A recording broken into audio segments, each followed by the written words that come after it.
Hi everyone, আমি দেবী। ৩০শে শ্রাবণ বা ১৬ই অগস্ট ছিল এবছর জন্মাষ্টমী তিথি। আর এবছর শ্বশুরবাড়িতে আমি প্রথম জন্মাষ্টমী পালন করলাম। তো চলো আজ তোমাদের সাথে শেয়ার করি গপুর জন্মদিনের এই স্পেশাল দিনটা আমি কিভাবে পালন করলাম। প্রথমেই আমি নিজে স্নান করে শুদ্ধ বস্ত্র পরে গপু সোনাকে ঘুম থেকে আদর করে জাগিয়ে জন্মদিনের শুভেচ্ছা জানালাম। তোমাদের জানিয়ে রাখি যে আমি জন্মাষ্টমীর তেমন কোনো নিয়ম বা পূজাবিধি জানি না। এই দিনটাকে আমি আমার মতো করেই পালন করি।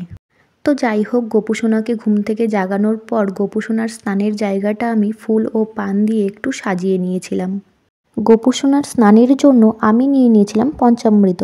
পঞ্চামৃতের প্রথমেই ছিল দুধ, শর্করা বা চিনি, মধু, ঘি ও টক দই, সাথে গঙ্গাজল। আমাদের গপু সোনার সাথে ছিল আরও দুজন পুচকু গপু সোনা। এই দুজন গপু সোনা হলো আমার মায়ের বাড়ির গপু সোনা। এদেরকে আমার বোন আমাদের বাড়িতে নিয়ে এসেছিল, মানে সেদিন আমার সাথে সাথে আমার বোনও জন্মাষ্টমী পালন করছিল। তো যাই হোক, এরপরে আমি একে একে সব পঞ্চামৃত দিয়ে গপু সোনাদের স্নান করিয়ে নিয়েছিলাম।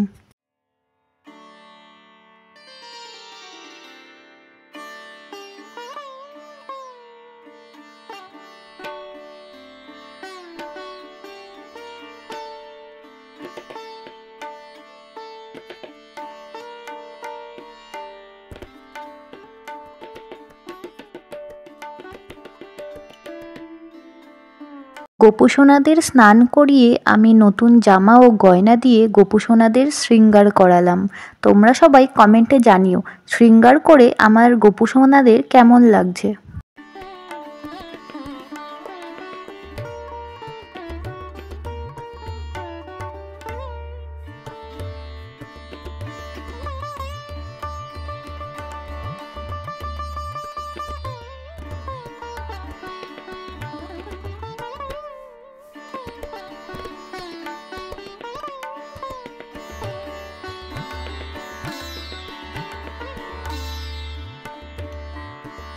গপু সোনাদের শৃঙ্গার করে আসনে বসিয়ে সকালের ভোগ নিবেদন করেছিলাম। শৃঙ্গার ও সকালের ভোগ নিবেদন পর্ব শেষ করে আমি বসে পড়েছিলাম সন্ধ্যাবেলার ভোগের রান্না করতে। জন্মাষ্টমীর দিন আমি গপু সোনাকে কোনো রকম চালের ভোগ নিবেদন করি না। আর বাঙালির জন্মাষ্টমী মানেই রয়েছে তালের নানা রকম পদ, তাই আমি সেদিন ভোগে করেছিলাম সুজি, তালের লুচি, তাল ফুলুরি, তালের মালপোয়া ইত্যাদি। আর এই ভোগের রান্না করেছিলাম আমি আর আমার বোন দুজন মিলে।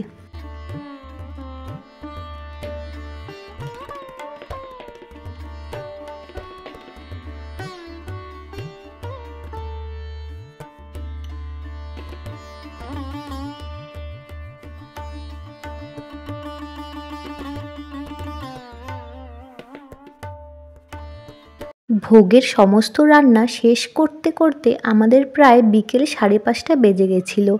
এরপর ভোগ রান্না শেষ করে আমি একটু সাজুগুজু করে রেডি হয়ে নিয়েছিলাম। যতই হোক গপু সোনার জন্মদিন বলে কথা, একটু না সাজলে কি হয়। এরপর পুষ্পাঞ্জলি দিয়ে গীতা পাঠ করে আরতি করে আমি ভগবানকে একে একে সব ভোগ নিবেদন করেছিলাম।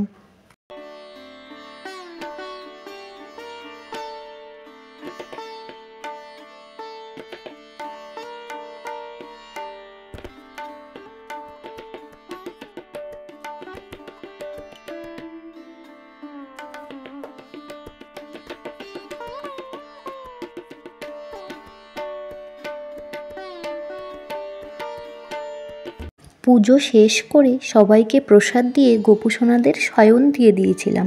জন্মাষ্টমীর পরের দিন ছিল নন্দ উৎসব। আর এই নন্দ উৎসবের দিনই আমি ভগবানকে চালের ভোগ নিবেদন করেছিলাম।